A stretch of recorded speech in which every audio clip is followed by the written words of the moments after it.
जय मसीह की। प्रभु का प्रियो, हम एक बार फिर धन्यवाद करते हुए, आनंद के साथ उसकी जय जयकार करते हुए प्रभु के सम्मुख आते हैं, उसकी उपस्थिति में आते हैं और प्रभु की सारी भलाई, करुणा और उसकी दया के लिए उसे दिल से धन्यवाद करते हैं। आज का हमारा मनन हमें यही सिखाता है कि हम परमेश्वर की करुणा, उसकी भलाई के लिए उसको धन्यवाद दें। भजन 136 आप समझ ही गए होंगे। यूं तो अनेक भजनों में परमेश्वर को धन्यवाद देने का शिक्षा दी गई है, परंतु ये भजन पूरी तरह से परमेश्वर को धन्यवाद देने का और उसकी करुणा और उसकी जो भलाई है उसके लिए धन्यवाद देने का भजन है। आइए सबसे पहले हम इस भजन को पढ़ते हैं।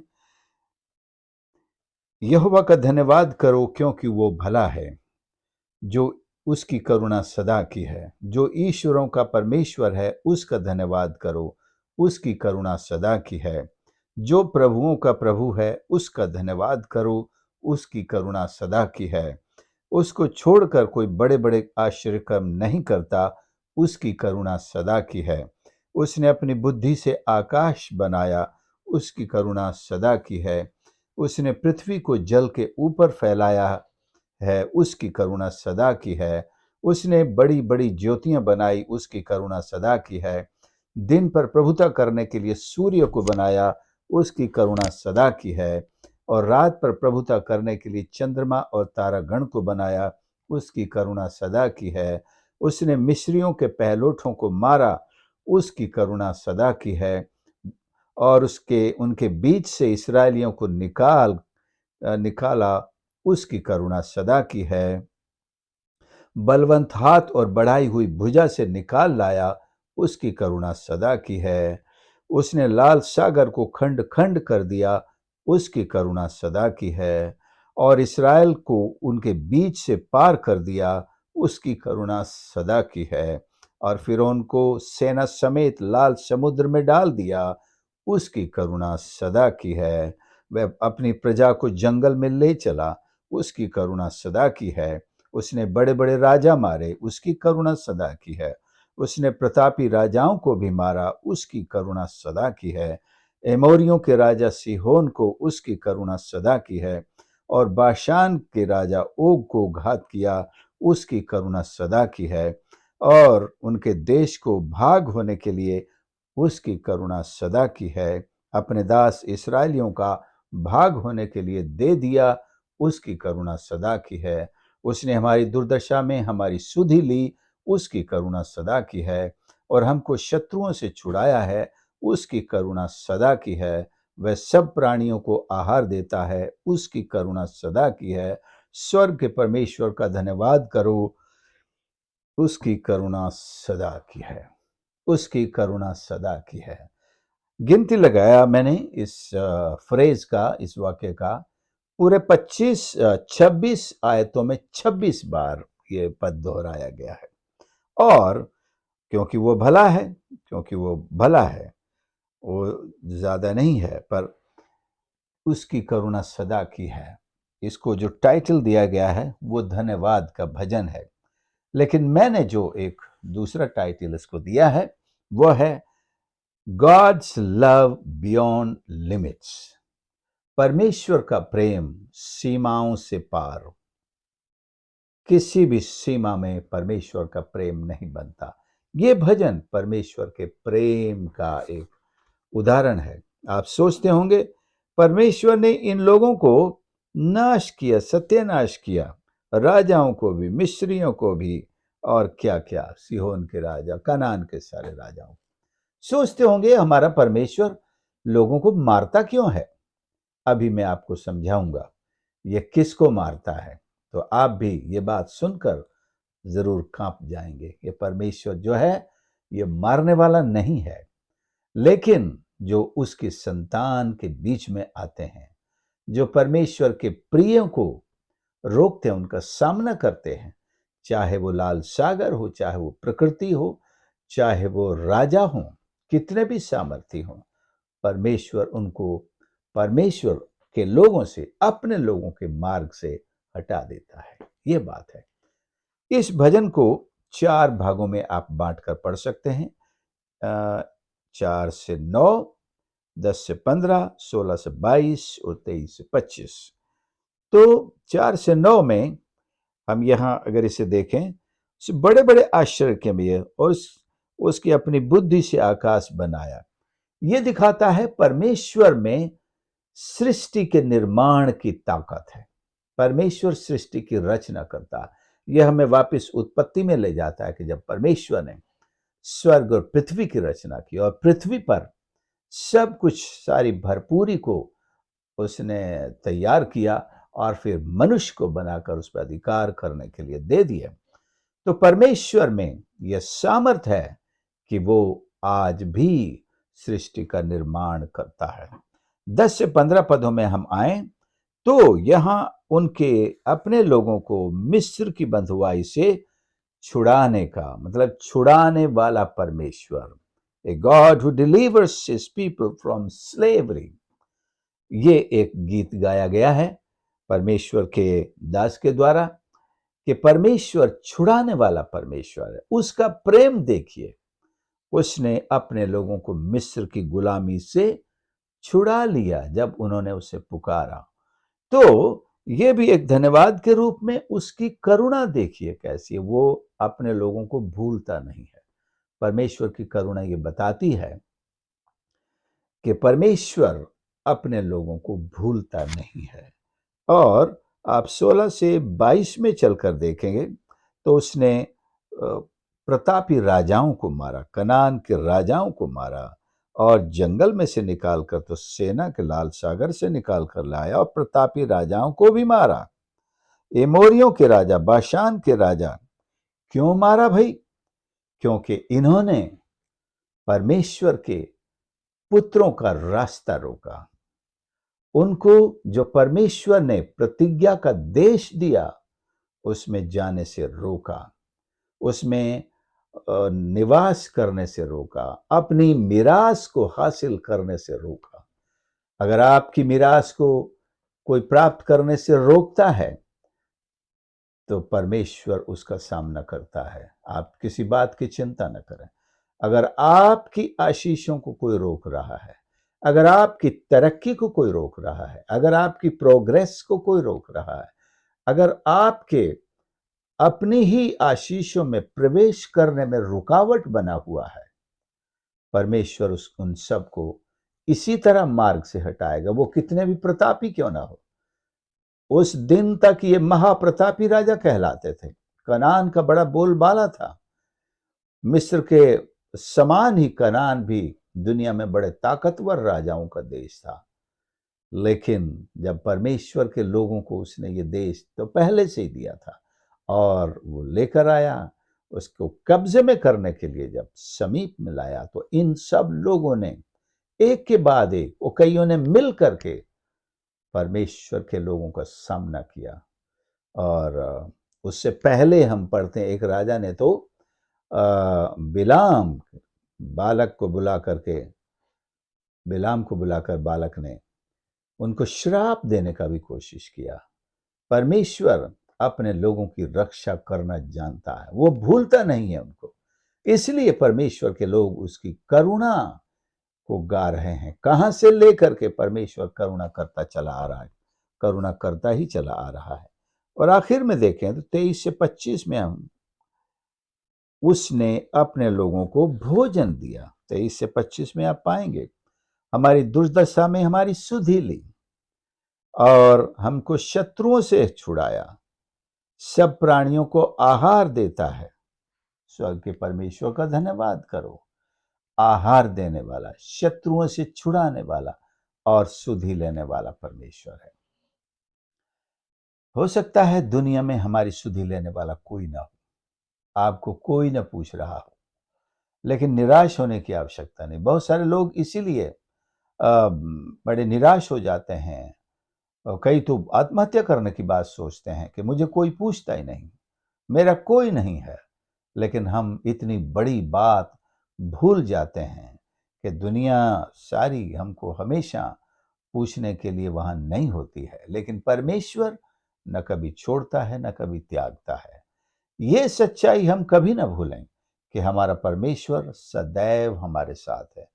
साथ केवल एक मूर्ति के रूप में नहीं है, एक फोटो नहीं है कि हमने लटका रखी है अपने घर में। हाँ, मेरे घर में यीशु की फोटो लगी हुई है, यीशु हमेशा हमारे साथ है। उस फोटो का, यीशु का कोई ताकत नहीं है, वो फोटो से निकल भी नहीं सकता है। लेकिन हम जीवते परमेश्वर की आराधना करते हैं, हम जीवते परमेश्वर के साथ रहते हैं, वो हमारे साथ रहता है। वो दिखता नहीं है लेकिन वो रहता है, हमारी सुधि लेता है, सुधि लेता है। याद रखें, आज से परमेश्वर हमारी सुधि लेने वाला है, आपकी भी सुधि लेता है और हमेशा लेता रहेगा, और आपको आहार देगा, आपको भोजन देगा, आत्मिक रूप से भी भोजन देगा, मानसिक रूप से भी आपको भोजन देगा। कहीं मानसिक रूप से भी कई लोग निराशा का शिकार हो जाते हैं, आत्मिक भोजन नहीं मिलता है। बहुत सारे लोगों को परमेश्वर आत्मिक भोजन भी देता है। आपके पास उसने वचन दिया है, उसके वचन को पढ़ने का, मनन करने का, और पवित्र आत्मा आपको ईश्वर का ज्ञान सिखाता है। यहाँ की आप बाइबल बंद करके सिराने रख के सो रहे होंगे, लेकिन परमेश्वर का आत्मा आपको उठाकर आपको ज्ञान सिखाता है। सुप्रियो, परमेश्वर हमारी चिंता करता है, हमारी सुधि लेता है। इसलिए क्यों ना हम यहोवा का धन्यवाद करें और कहें कि वो भला है, क्योंकि वो भला है और वो भला ही है। और उसकी करुणा, उसका प्रेम, उसकी दया, उसकी भलाई, जितने सारे अर्थ हैं इस शब्द के। His mercy endures for ever, और किसी अनुवाद में है हिज लव, लविंग काइंडनेस। वो सारे प्रेम के पर्यायवाची हैं, ये सारे। दया भी प्रेम का पर्यायवाची है, करुणा भी प्रेम का ही पर्यायवाची है, समझे आप। वो सदा की है, ये मनुष्य के समान नहीं। एक बार कह दिया कि वो प्यार करता है और दूसरे दिन बदल गया, और फिर पीछे मुड़कर नहीं देखना। या कहता तो है प्यार करता है, लेकिन सुधि नहीं लेता है, उसकी रक्षा नहीं करता है अपने प्यार की। तो ये परमेश्वर आपके लिए लड़ने वाला परमेश्वर है। देखिए कितना साथ देने वाला है, कितना साथ रहने वाला है। हमारी सुरक्षा में, हमारी रक्षा में वो आने वाली हर एक बाधा को दूर करता है, नष्ट करता है, और हमको अपनी एक पोजीशन की तरफ ले चल रहा, एक मिरास की तरफ अगुवाई करके लिए चल रहा है। ये कनान देश उनके लिए एक मटेरियली मिरास था, लेकिन सब आत्मिक लोगों के लिए आत्मिक रूप से एक स्वर्ग की मिरास भी अभी हमारा इंतजार कर रही है। we are we all are waiting for our spiritual inheritance which we will receive in heaven, and the Lord our God is leading us towards that inheritance or heritage, whatever like to call it. I rather call it inheritance. पिता की संपत्ति पे पुत्र का अधिकार inheritance होता है। तो परमेश्वर हमको हमारे आत्मिक कनान की तरफ, हमारी हमारी विरासत को, हमारी मीरास को हमको सौंपने के लिए लेकर चल रहा है। उसने वहां तैयार किया, उसने कहा मैं जाता हूं, तुम्हारे लिए तैयार करता हूं, और फिर मैं आता हूं तुम्हें लेने के लिए। तब तक हमारी ये आत्मिक यात्रा चलती रहेगी, और परमेश्वर हमें हर अनुभव से गुजारते हुए सुरक्षित अपनी यात्रा में लेकर चल रहा है। बिल्कुल ये तस्वीर है जो हमारे सामने आने वाले सारे विरोध को कैसे परमेश्वर दूर करता चलेगा, आज तक करता आया है। आप स्वयं गवाही दे सकते हैं, आज तक के अपने जीवन में देखकर पीछे मुड़ेंगे तो आपको दिखाई देगा कितनी बड़ी मुसीबतों से परमेश्वर ने आपको बचाया है, लेकर आया है। और हर एक उस व्यक्ति को जिसने आपको रोका, आपकी आशीषों को रोका और आपकी यात्रा में बाधा बने, उन सबको उसने किस तरह से आपके मार्ग से दूर किया। और आज भी हमारी आत्मिक यात्रा प्रभु के साथ जारी है। तो हमारे स्वभाव में परमेश्वर का धन्यवाद, उसकी हर एक भलाई को याद करना, उसके किसी भी उपकार को ना भूलना। ये भजन जो सारे उपकारों को याद कर रहा है, केवल 26 ऐसी बातों को उसने याद किया है, लेकिन हमारे पास तो सैकड़ों, हजारों परमेश्वर की ऐसी आशीषों की कहानियां हैं। हम एक एक के लिए भी उसका धन्यवाद करें तो बहुत थोड़ा है। सो हम एक शब्द इस्तेमाल करते हैं, पिता तेरा लाखों लाख धन्यवाद, लेकिन हम किसी दिन बैठ करके कम से कम 1 लाख धन्यवाद देने का प्रयास तो करें, तो सच में आनंद आ जाएगा आपको कि आप एक आशीष को गिने और उसका धन्यवाद करें। 1 लाख आशीषों की एक सूची बना लें। अगर नहीं है आपके पास 1 लाख आशीषों को याद करने का यादगारी, तो आप 1 लाख बार उसको धन्यवाद ही दें। कितना भला है, कितना अच्छा है कि हमारा परमेश्वर हमारे लिए कितनी चिंता, उसका प्यार सारी सीमाओं से पार है। हमारे लिए वो क्या कुछ ना कर जाए, लाल सागर को 2 भाग कर दे। बहुत सारी कहानियां दुनिया में प्यार करने वालों की फेमस हैं, हमारे हिंदुस्तान में भी और कुछ अरब के दुनिया से भी आई हुई कहानियां जिन पर फिल्में बनी हैं कि जिनसे प्यार किया उनके लिए उन्होंने क्या क्या किया। तो सबसे बड़ी प्यार की कहानी तो ये है कि परमेश्वर ने हमसे प्यार किया और हमारे लिए क्या कर दिया। समुद्र का सीना चीर दिया, गुलामी को खत्म कर दिया, जंगल को किस प्रकार से आबाद कर दिया, ऊपर से उसने छाया कर दी और स्वर्ग का मन्ना बरसाता हुआ 40 साल तक हमारा प्रेमी परमेश्वर हमको खिलाता हुआ चलाता हुआ लेकर आया। और रास्ते में जो भी बाधा आई उसने दूर की उसको।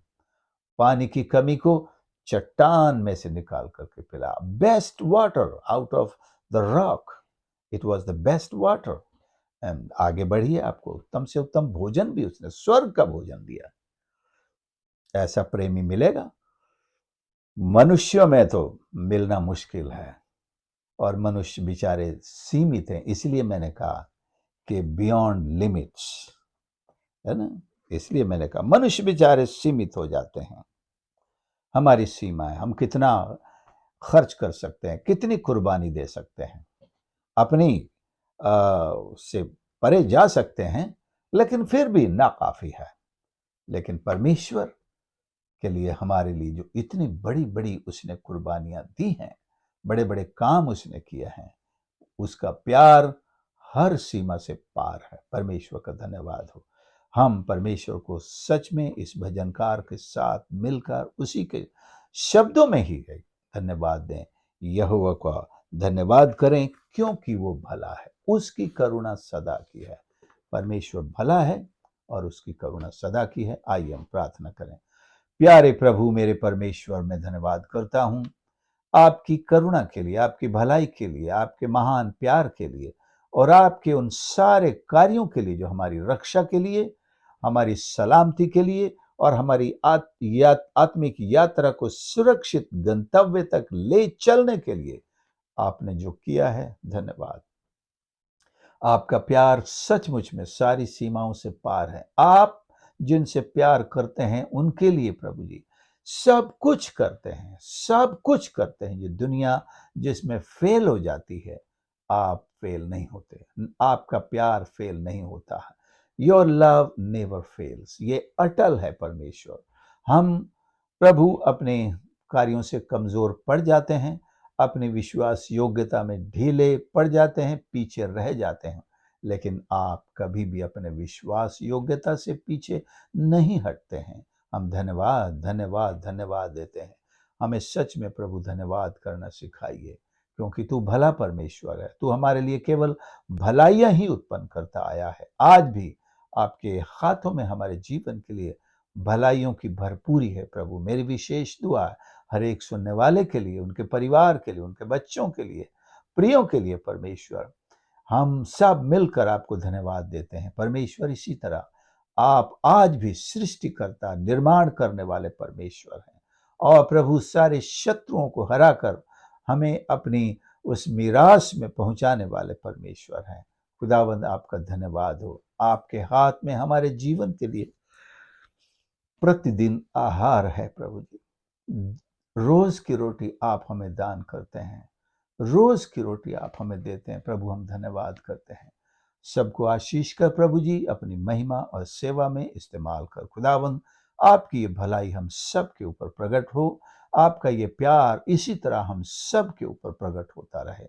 धन्यवाद के साथ प्रार्थना प्रभु यीशु के नाम से मांगते हैं, आमीन। प्रभु आप सबको आशीष करे। आपने संदेश को सुना है, मैं आपका शुक्रिया अदा करता हूँ। मैं निवेदन करता हूँ कि आपने यदि आज तक सब्सक्राइब नहीं किया है तो प्लीज़ बंद करने से पहले ज़रूर सब्सक्राइब करें और साथ में अपने मित्रों को शेयर ज़रूर करें और अपने कमेंट्स भी लिख सकते हैं। और प्रभु आप सबको आशीष करे। God bless you.